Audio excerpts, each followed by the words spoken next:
death toll may rise to 100, after at least 30 tornadoes swept through 6 states overnight in the central parts of the United States, including Arkansas, Mississippi, Illinois, Kentucky, Tennessee and Missouri. A candle factory in Kentucky has been completely destroyed, local media reported on Saturday. Tornadoes also hit a nursing home in Arkansas and took off the roof of an Amazon warehouse in Illinois, causing certain fatalities.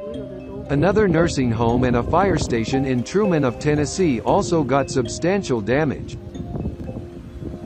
It was the worst tornado that touched down in northeastern Arkansas and stayed on the ground for about 223 miles into Kentucky, and most likely the longest reported tornado in history, local media reported.